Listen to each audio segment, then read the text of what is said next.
కోరుతున్నాం. సిరిసిల్ల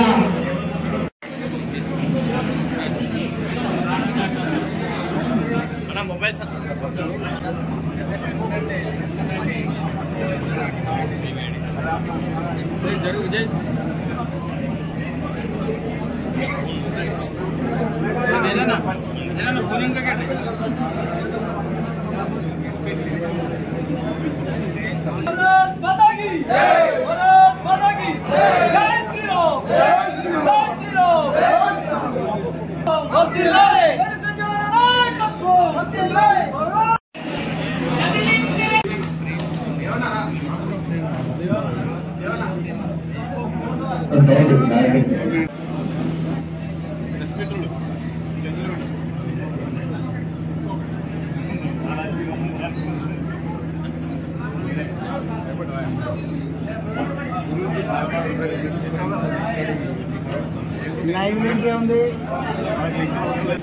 నమస్కారం చేశాను.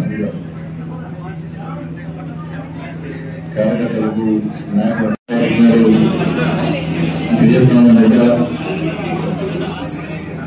మనందరికీ స్ఫూర్తి అయినటువంటి గౌరవనీయులు శ్రీ నరేంద్ర మోడీ గారు కరీంనగర్ పార్లమెంట్ నియోజకవర్గంలోని వేములవాడ ఆ రోజు ఉదయమే 9 గంటలకే సభ ఉండేటువంటి అవకాశం ఉంది కాబట్టి ఇంకా ముందు కూడా ఉండే అవకాశం ఉంది. ఆ సభను విజయవంతం చేయడానికి ఈరోజు ఉదయం వేములవాడలో నాయకుల కార్యకర్తల సమావేశం తీసుకోవడం జరిగింది. ఇప్పుడు వెంటనే ఇక్కడ సిరిసిల్లలో కూడా కార్యకర్తల నాయకులతో మాట్లాడి ఏ విధంగా ఆ సభను విజయవంతం చేయడం, ఏ విధంగా జన సమీకరణ చేయడం, దాని విషయంలో చర్చించడానికి రావడం జరిగింది. కాబట్టి ఈ సందర్భంగా ప్రజలకు అప్పీల్ చేస్తున్నాను. నరేంద్ర మోడీ గారు వేములవాడకు వస్తున్న సందర్భంగా ప్రజలందరూ స్వచ్ఛందంగా తరలి వచ్చి ఈ సభను పెద్ద ఎత్తున విజయవంతం చేయాల్సిందిగా అందరికీ విజ్ఞప్తి చేస్తున్నామని, కార్యకర్తలందరూ కూడా కష్టపడి ఈ సభను విజయవంతం చేయడానికి పనిచేయాల్సిందిగా అందరికీ విజ్ఞప్తి చేస్తూ, మరి ఏ ఇబ్బంది లేకుండా, ఎందుకంటే ఎండాకాలం కాబట్టి వచ్చేటువంటి ప్రజలకు ఎలాంటి ఇబ్బంది లేకుండా కూలర్స్ కానీ, వాటర్ ఫెసిలిటీ కానీ అన్ని రకాల ఏర్పాట్లు చేయడానికి ఆల్రెడీ ప్లాన్ చేయడం జరిగింది. ఇది రాష్ట్ర ఉపాధ్యక్షులు శ్రీ గంగిరి మనోహర్ రెడ్డి గారు పూర్తి ఈ బహిరంగ సభ కార్యక్రమాన్ని వారి పర్యవేక్షణలో సభలో మాట్లాడినటువంటి ముఖ్యమంత్రి గారి భాష చూసిన తర్వాత చాలా బాధ అనిపించింది. తెలంగాణ రాష్ట్ర వ్యాప్తంగా కూడా ఓ చర్చ జరుగుతున్నది. ముఖ్యమంత్రి రేవంత్ రెడ్డి గారు వారు మాట్లాడే భాష మీద సర్వత్రా చర్చ జరుగుతూ ఉన్నది. ముఖ్యమంత్రి స్థాయిలో ఉన్న వ్యక్తి మాట్లాడేటువంటి సందర్భంలో సమన్వయంతో ఒక మంచి భాష మాట్లాడాల్సినటువంటి వ్యక్తులు వాళ్ళ దిగజారి భాషను వేరే రకంగా మార్చుకొని మాట్లాడుతున్న తీవ్రంగా మేధావి వర్గాలు కానీ సామాన్య ప్రజల్లో కూడా చర్చ జరుగుతూ ఉంటుంది. ఇటువంటి భాష ముఖ్యమంత్రి స్థాయిలో వ్యక్తి మాట్లాడతారు, చర్చ జరుగుతూ ఉంటుంది. మరి దాన్ని ముఖ్యమంత్రి గారు వాళ్ళు చెప్తున్నారు, ముఖ్యమంత్రి గారు గుర్తిస్తున్నారా తెలియదు. ఇదంతా ఊరి కానీ ఈ గుండు మీద పడ్డది అన్న దృష్టి ముఖ్యమంత్రికి. నా గుండు గురించి ఆయన మీద కూడా అర్థం కాదు. ఈ గుండుని నేనేం చేయాలి, దానికి గుండు నేనేం చేయాలి చెప్పి దాన్ని నా బాధ నా తప్పని చెప్పు. ఇప్పుడు నా గుండు మీద నా గుండు ఆగకుండా సగం గుండా ఆగకుండా వేరే విషయం. నా గుండు కనబడుతుంది కానీ కరీంనగర్ లా నేను చేసిన అభివృద్ధి మాత్రం ముఖ్యమంత్రి గారికి కనబడలేదు. కరీంనగర్ చేసిన అభివృద్ధి మాత్రం ముఖ్యమంత్రి గారికి కనబడలేదు. నా గుండు మాత్రం కనబడుతుందా? నేను చెప్పిన రేవంత్ అన్న జాగ్రత్తగానే ఈ తెలంగాణ రాష్ట్రంలో 50% మందికి గుండె ఉన్నది. ఎన్ని గాలి గుడ్డనుడు గాలిదానుడు గాలి గురించి గుండు గురించి ఎదిగే గాలి గుడ్డ సున్నా. ముఖ్యమంత్రి వ్యక్తి పోస్టర్లు పెట్టుకొని ఎవరు చూపడతారా?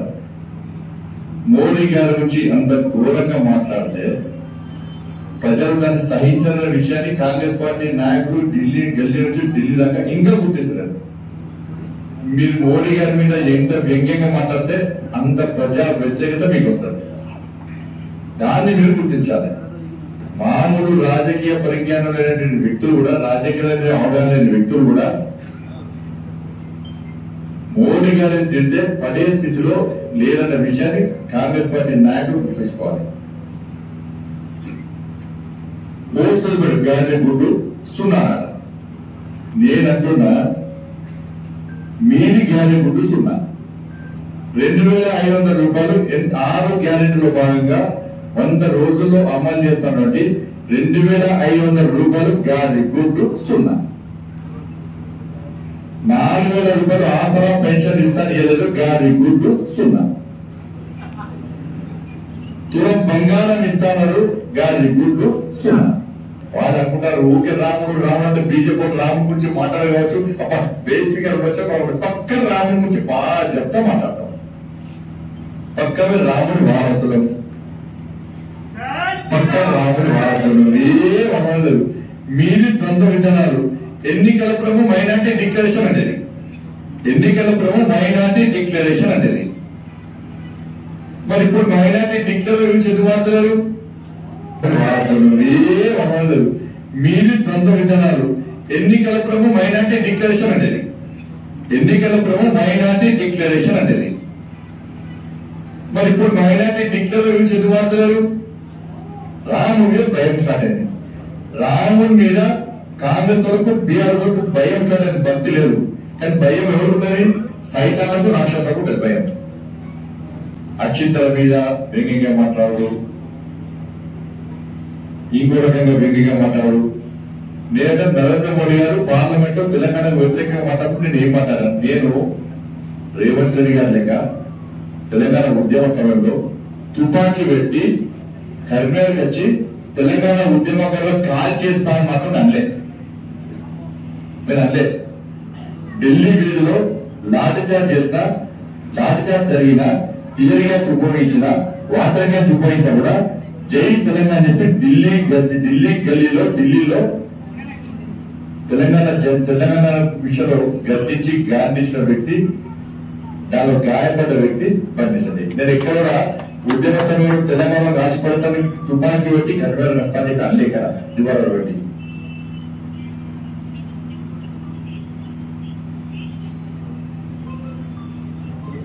కానీ ఎవరు ఏం చెప్పినా కూడా, ఏం మాట్లాడినా కూడా అత్యధిక సీట్లు తెలంగాణ రాష్ట్రంలో భారతీయ జనతా పార్టీ మెజార్టీ స్థానాలు పక్కా గెలవబోతుంది. కరీంనగర్ పార్లమెంట్ పరిధిలో ప్రజలందరూ అభ్యర్థులను బేరీజు వేసుకుంటున్నారు. బీఆర్ఎస్ పార్టీ అభ్యర్థి పక్కా నాన్ లోకల్. ఆయన ఉన్నప్పుడు ఏం చేయలేదని అన్ని చేసినట్టు చెప్పుకుంటున్నాయని. ఆయన ఉన్నప్పుడు ఎవరెవరు కార్యకర్తలే గుర్తుపట్టాడని, వాళ్ళ కార్యకర్తలు చాలా నిర్వహి. ఆయనే ఏం చేయదనే విషయం ఆయన తెలుసు, కానీ ఏం చేయకుండా అన్ని చేశాడు చెప్పుకుంటాడు. ఆయన నిజంగా చేసేదంటే పోయినసారి అన్ని చెప్పుకుంటాడు. పోయినసారి ఏం చెప్పుకోలేదు, ఈసారి వరకు అన్ని చేశామంటారు. అన్ని చేస్తే 89,000 ఓట్లతో ఎందుకు ఓడిపోతారో ఆయన సమాధానం లేదు. కేసీఆర్ ఎన్ని అవతారాలతో ఆ వినోద్ రావు అనే వ్యక్తి, ఆ వినోద్ రావు గారు పక్క అన్ని అవతారాలు. ఈ కాంగ్రెస్ పార్టీ అనే ఎవరు ఆయన వినోద్ రావు గారు పక్క non local. Congress party local non local ఇవ్వరు. కాంగ్రెస్ పార్టీలో వీళ్ళిద్దరు ఎన్నికలకు వస్తుండే, ఎన్నికలలో మన లాభత్తలు కూడా వదలాలి. కాబట్టి 2 పార్టీలు సెకండ్ ప్లేస్ కోసం ప్రయత్నం చేస్తున్నాయి. ఈ 2 పార్టీలు సెకండ్ ప్లేస్ కోసం ప్రయత్నం చేస్తున్నాయి. బీఆర్ఎస్ పార్టీ నాయకులు కాంగ్రెస్ పార్టీలు రిక్వెస్ట్ చేస్తారు, ప్లీజ్ ఎట్లా బండి సంజయ్ గెలుస్తున్నట్టు ప్రజల ఆశీర్వాదంతో నరేంద్ర మోడీ గారి ప్రధానమంత్రి ఏమంటున్నారు, ఈ సెకండ్ ప్లేస్ కోసం మాకు అవకాశం అని ఎన్ని పైసలు అనుమతిస్తామని బీఆర్ఎస్ పార్టీలు కాంగ్రెస్ పార్టీలు రిక్వెస్ట్ చేస్తున్నారు.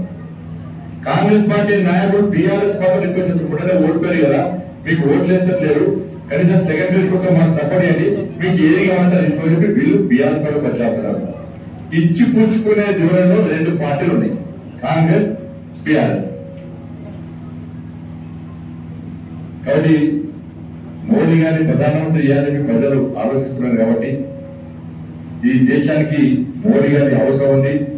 దేశం అభివృద్ధి చేయాలి, దేశం రక్షించుకోవాలా, దేశంలో పేద ప్రజల బతుకులు బాగుండాలని చెప్పి ప్రజలందరూ ఆలోచిస్తున్నారు. కాబట్టి మా ప్రధానమంత్రి అభ్యర్థి నరేంద్ర మోడీ గారు. కాబట్టి ఈ ప్రధానమంత్రి అభ్యర్థి నిర్ణయించే ఎన్నికలు కాబట్టి కాంగ్రెస్ పార్టీకి ప్రధానమంత్రి అభ్యర్థి కరువైంది. కాబట్టి ఇలా ఎట్టి మొదలు నరేంద్ర మోడీ గారిని ప్రధానమంత్రి చేయాలని ఒక సంకల్పంతో తెలంగాణ రాష్ట్ర ప్రజలు వాటి కరీంనగర్ పార్లమెంట్ లో కూడా ప్రజల ఆశీర్వాదంతో మా కార్యకర్తలు ఎండాకాలం కూడా కష్టపడి ఇంటికి తిరిగి నరేంద్ర మోడీ గారిని ప్రధానమంత్రి చేయాలి, బండి సంజయ్ని గెలిపించాలని చెప్పి ఇంటికి తిరిగి కష్టపడి పనిచేస్తున్నారు. కాబట్టి వీళ్ళ కష్టాచితంగా కరీంనగర్ పార్లమెంట్ లో భారీ మెజార్టీతో గెలుస్తాన విశ్వాసం నమ్మకం నాకు ఉంది. కాబట్టి దాంట్లో భాగంగానే ఎన్నికల ప్రచారంలో భాగంగానే వస్తున్న నరేంద్ర మోడీ గారి బహిరంగ సభను కూడా అదే స్థాయిలో విజయవంతం చేయాల్సిందిగా అందరికీ విజ్ఞప్తి చేస్తాను.